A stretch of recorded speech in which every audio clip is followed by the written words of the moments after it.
All right, as promised on Feedback Friday, I am going to wade into this thorny, messy, easily triggering topic of this argument going on at University of Toronto that is framed as gender identity and human decency versus freedom of speech.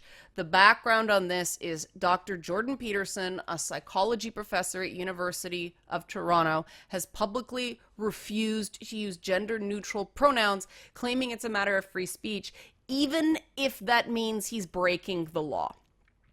And Peterson's argument is essentially threefold.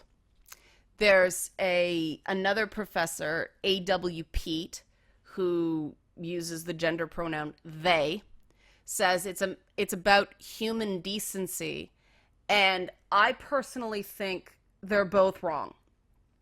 This debate is not about either.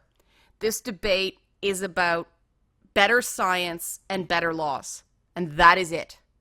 That is it, that is it, that is it, that is it, that is it. And now it's time for me to make my case. And to do that, I have to take the three main pillars of Jordan Peterson's argument and look at them kind of one by one and together at the same time. The law he is talking about is a law called Bill C16. So here we are, Bill C16. It's a 2-paragraph amendment to the Canadian Human Rights Act and the Criminal Code that involves the addition of 4 words, the words gender identity and gender expression, to the list of prohibitive grounds of discrimination. The first complaint that Jordan Peterson has is that the law is too vague and prone to abuse. Don't take my word for it. Here's a transcript of an interview. That's right. I don't recognize that. I don't recognize another person's right to decide what words I'm going to use, especially when the words they want me to use, first of all, are non-standard elements of the English language, and they are constructs of a small coterie of ideologically motivated people. Well, according to that argument, I'm not allowed to use Yiddish, because that is non-standard English language, and it is ideologically motivated because it is a form of patois spoken by Jewish people. Well, I guess we're going to find out exactly what the law says, and it's one of the reasons that I don't like Bill C16. I think it's loosely written enough that the kinds of things that I'm talking about could be transformed into hate speech almost immediately. He is being triggered by 4 words. 4 words. That's fewer words than triggered George Carlin. He's wrong on the law, and he is not a lawyer. The thing about our human rights code is it's all vaguely written. Here's the act, and here's the prohibited grounds of discrimination part of the act that he is being triggered by. All it says is, for all purposes of this act, the prohibited grounds of discrimination are race, national or ethnic origin, color, religion, age, sex, sexual orientation, marital status, family status, disability, and conviction for an offense for which a pardon has been granted or in respect of which a record suspension has been ordered. This is a vaguely worded part. And there's a reason for that, because there's another very long document that defines all the other things. This isn't just it, okay? There's a lot more to it. And on top of that, there is case law. There is precedent. And both sides have done some pretty interesting mental gymnastics to try to either make a spurious human rights complaint or make a garbage defense against a human rights complaint, including this one where the owner of a restaurant tried to claim that sexual harassment of some of his female employees was not discrimination based on sex because he only sexually harassed some of the female employees, not all. And it went back and forth that it was found in their favor, then it was reversed, then it was appealed. But yeah, they actually tried to argue that if you only sexually harass some employees, it is not discrimination based on sex. Eventually, the court did not agree. The reason these categories are so broad is simply because of the reality of how hard it is to change a piece of legislation.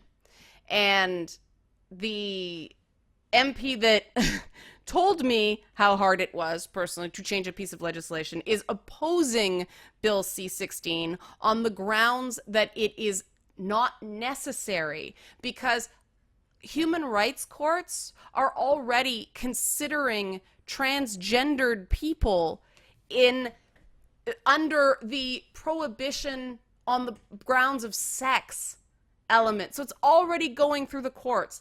This law is intended to make it a little bit clearer. So there's no, the judges are clear that any sex is an acceptable thing to look at. It's not just about, are you a woman or are you a man? It acknowledges that the second point of Jordan Peterson's argument is wrong.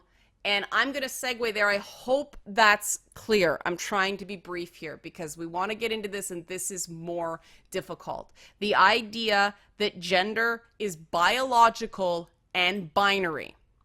Here's what he said. You have said that you don't believe there's enough evidence that non-binary gender identities even exist. No, I didn't say that actually. If I'm going to be accused of saying things, I have to be accused of saying exactly what I said.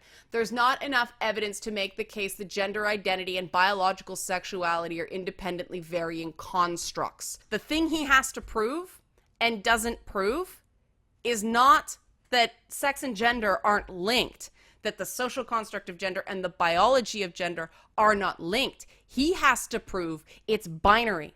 And science says he's wrong because intersex people exist. Intersex is a general term used for a variety of conditions in which a person born with a reproductive or sexual anatomy that doesn't seem to fit the typical definitions of female or male. For example, a person might be born appearing to be female on the outside, but having mostly male typical anatomy on the inside. Or a person may be born with genitals that seem to be in between the usual male and female types. Though we speak of intersex as an inborn condition, intersex anatomy doesn't always show up at birth. Sometimes a person isn't found to have intersex anatomy until she or he reaches the age of puberty or finds himself an infertile adult or dies of old age and is autopsied. Some people live and die with intersex anatomy without anyone, including themselves, ever knowing. Which variations of sexual anatomy count as intersex? In practice, different people have different answers to that question. That's not surprising because intersex isn't a discrete or natural category. We can liken the sex spectrum to the color spectrum. There is your biological spectrum, Dr. Jordan Peterson. And if you were a biologist or a medical doctor instead of a psychologist, perhaps you would know that. And so nature, as you can see here, doesn't decide where the category of male ends and the category of intersex begins, or where the category of intersex ends and the category of female begins. Humans decide. And humans deciding has led to some invasive medical procedures in the past. Starting in the 1950s, intersex children were surgically normalized to be either male or female. And they weren't allowed to decide for themselves as they got older what was felt more right for them. So there are people who were biologically, surgically assigned a gender, when in fact they are not definitively male, they are not definitively female, and they deserve inclusion in society that treats their biology as valid instead of forcing them into an unnatural binary. And you don't have to separate gender as a social construct. You don't have to separate the biological from the social. This isn't political correctness. This isn't some vast left-wing conspiracy. This is just science. And yes, we don't currently have a cultural construct that recognizes this biological reality. We're working on it. But we don't have to deny the biological reality because of some trumped up free speech argument. And this is where I get to the final point. I'm not claiming that a person is free to use any words in any context, but what I'm saying is I'm not willing to mouth words that I think have been created for ideological purposes. This is not ideology. This is science. And this is not a freedom of speech issue. This is an evolution of scientific, legal, and social concepts. All sciences evolve. Knowledge improves. It isn't about what you must say. In fact, he's the one limiting speech to two options. He, as a psychologist, should know the history of his own profession. Okay? At some point, some psychiatrists thought women didn't like sex, that only men like sex, women didn't really have a sex urge. Others were masturbating their patients as therapy. They don't do that anymore. Most of the time, there's some shows on cable TV that are different, but homosexuality also used to be considered a mental illness, and we don't do that anymore either. It is very possible, and I do believe that this whole issue of transgendered people will eventually be seen as gender expression and gender identity, the same way homosexuality went from a mental illness to a legitimate sexual orientation. So just don't be distracted by all the gender unicorns or the genderbread person or any other infographic. This whole thing, this debate at U of T, is denying a third argument, although I do believe there's a third person added on this, but it is not, this is not a binary between freedom of speech and human decency. This is about the evolution of science, and Jordan Peterson's own field has a history and a track record that proves this. In fact, the replication failure on so many psychological styles, like in the field of psychology, is such a joke that there's all these jokes about, you know, oh, there's the doctors and then there's a psychologist. Har har, psychologists aren't a real doctor. And yes, the whole transgendered issue is very controversial within the field of psychology, because it's the only condition, or very few conditions, actually alter the body to match the mind instead of trying to normalize the mind to match the body. And that's what makes it so controversial from a psychological perspective. That's valid. But this is not a question of, I'm not going to be told what I'm going to say. The reality is there's a whole group of people who Jordan Peterson is insisting he wants to fix with words the same way they were fixed with surgery starting in the 1950s. And I'll link to this article so you can read it. But he is trying to normalize people who are neither really male or neither really female into an artificial binary that science has proven is not fact. There is a whole spectrum of people out there. Are they in the minority? Yes. But the entire purpose of a human rights code is to stand up for minority rights. Now, this issue of intersex people not knowing they're intersex until sometimes they die, so they never know, means this gets a little bit tricky because you can't do invasive stuff. And I can just hear the default knee-jerk triggered asshole faux science response to this now. Fine, show medical evidence that you are intersex and I'll call you by your stupid pronoun. But you can't do that. You can't, because if a guy says he, you don't ask him to whip out his junk. Jordan Peterson isn't asking to see proof of a penis and a Y chromosome when it's a question of a male gender identity. And women don't have to have people examine their genitals unless they're near Donald Trump.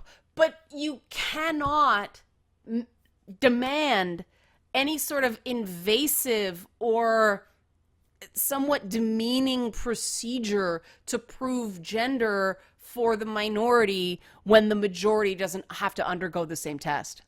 So here's a really simple, radical solution to this whole thing to make it really easy for everybody. Just use the pronoun for somebody that people ask you to use, understanding that people don't expect perfection. And most people really do understand that this is tricky for people. Yes, there are radicals on all ends that just enjoy making people miserable, but the vast majority, the legitimate human rights complaints that will be upheld are a question of reasonable accommodation. So we have to use protections within the Human Rights Act as well as reasonable community standards that standardizes this for everybody. And this word thing it's not just this transgendered issue that deals with it. The whole First Nations, Aboriginal, Indigenous, nobody knows what to call them, people who basically we stole land from and are, back in the day. The people who were here before us, sometimes they're called Indians. Some people get upset about that. This is not an issue unique to transgendered people. And it's not just decency. It is basic common sense that if a colleague or a student says, "Don't call me an Indian, I prefer Aboriginal. I am not an Indian, I am Inuit." And a professor went, "I'm going to call you Indian," that would be wrong. Good God, the term Inuit is a relatively new thing. People used to call them Eskimos, and then they went, "Hey, guess what? That's a derogatory term that we don't call ourselves. Stop that." And people go, "Okay, it takes time, but they make the change." Mumbai used to be called Bombay. Myanmar used to be Burma. And you can't go back to Constantinople because it's Istanbul, not Constantinople. You know that song, right? This is a song about this entire phenomenon. Do.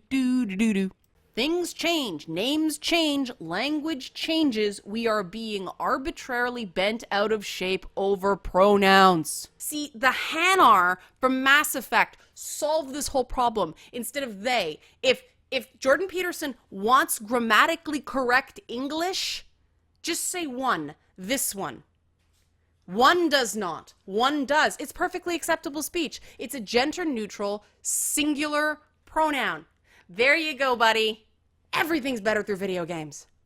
So let's stop being foolish. Let's stop compounding the mistake and forcing this debate into an artificial binary when science, good, hard, biological science, is showing us the third way. I believe in facts. I believe in seeing what's right in front of me. It's that old thing that, if Jesus comes back, comes down and performs a miracle in front of me, then I'll believe in Jesus. Well, the science of intersex people, is that miracle right in front of you for this whole pronoun debate. There is something beyond the male-female binary. It's staring us right in the face. And this guy is just closing his eyes to the science. It's just, even if he dismisses all the people that just decide one day, I'm going to be genderqueer and I'm going to go by Z or Zir or whatever, he can dismiss that all he wants. These people who are not male and not female, they are intersex and deserve to be given the dignity of a valid biological state. And he needs to figure out how to accommodate people like that, or he is just anti-science. Plain and simple. It's the equivalent of calling the world flat when everybody else sees that it's round. And that may seem very blunt, but guess what? Science is blunt. We have facts. Boom. They exist. Your argument is invalid. Let's all go home and stop screaming at each other through searing headlines in the mainstream media. And thank God it's not gamers this time.